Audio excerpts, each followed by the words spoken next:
Welcome to This Explainer. Today, we're diving into a story that perfectly captures this whole USA trend me mindset we're seeing lately.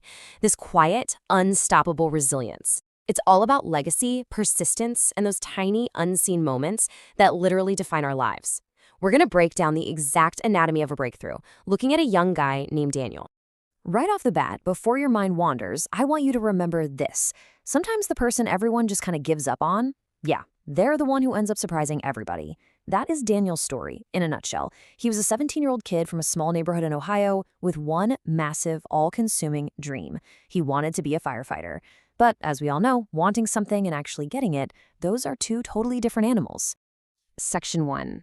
The Dream and the Doubt. Daniel's early struggles. Picture this.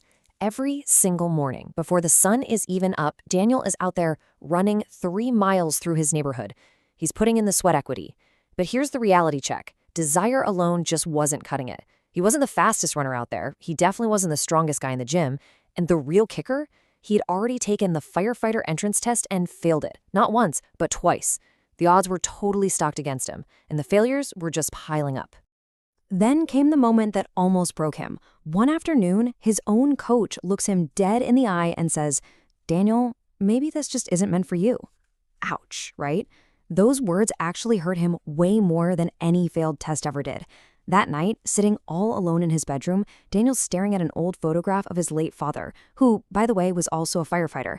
He literally whispered to the picture, "Dad, I don't know if I can do this anymore." He was this close to just throwing in the towel entirely. Section 2. A simple act of kindness, the catalyst. So, the very next morning, Daniel is walking home. He's feeling completely defeated, basically one step away from giving up on his dream forever. But then, he spots an elderly woman. She's really struggling to carry these heavy grocery bags across the street. And even in his absolute lowest moment of self-doubt, Daniel stops. He just walks up and says, "Ma'am, let me help you."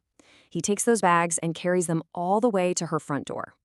Now, he had no idea, but this one everyday act of kindness was about to flip his whole world upside down.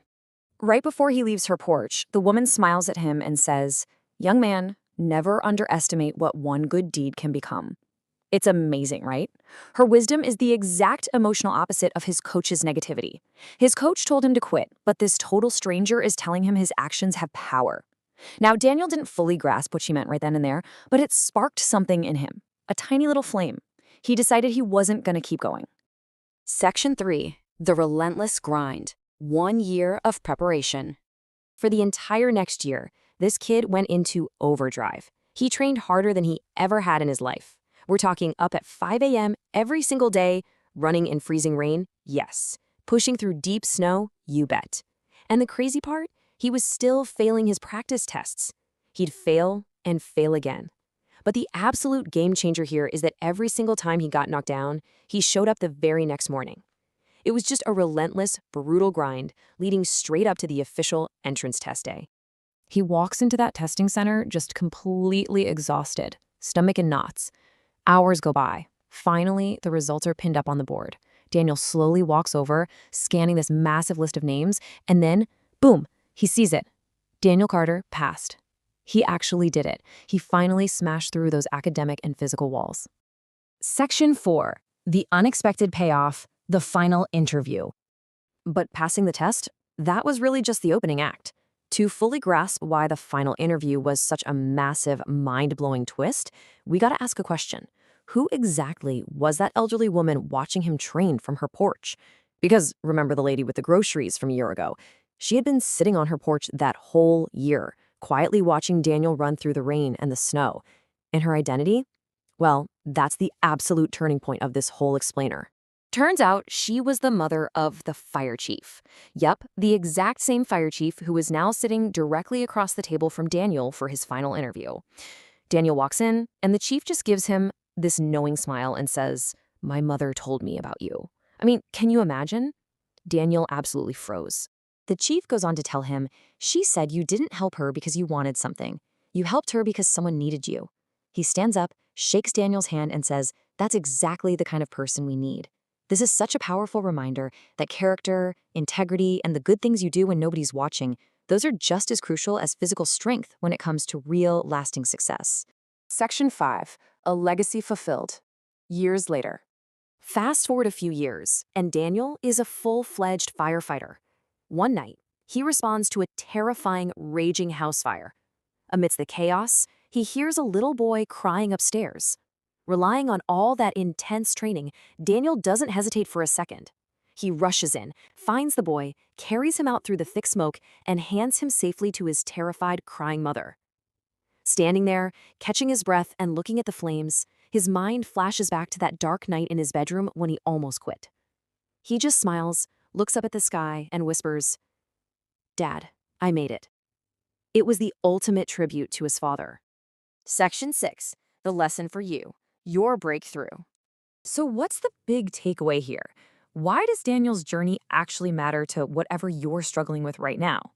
Well, if we look at the mechanics of his success, the wrong takeaway is thinking he made it because he was naturally gifted or the strongest guy in the room.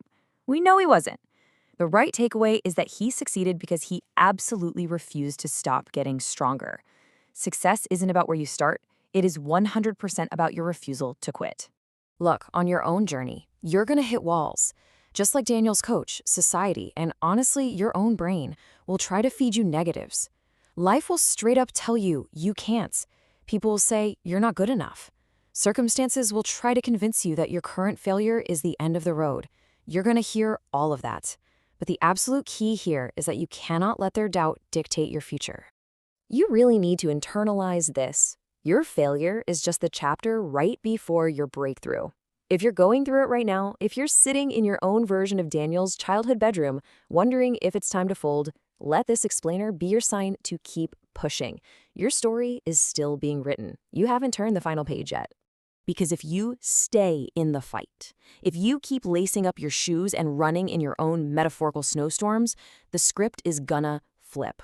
One day, those exact same people who doubted you, the ones who said it wasn't meant for you, are gonna look at your life and everything you've built, and they're gonna ask you, how did you do it? And when they ask you that, your answer, just like Daniel's, is gonna be a simple, undeniable truth. I didn't give up. So I'll leave you with this final thought. When your defining moment arrives and people look at you and ask how you survived the fire, will you have the courage to give them that exact same answer? Keep going. Thanks for joining this explainer.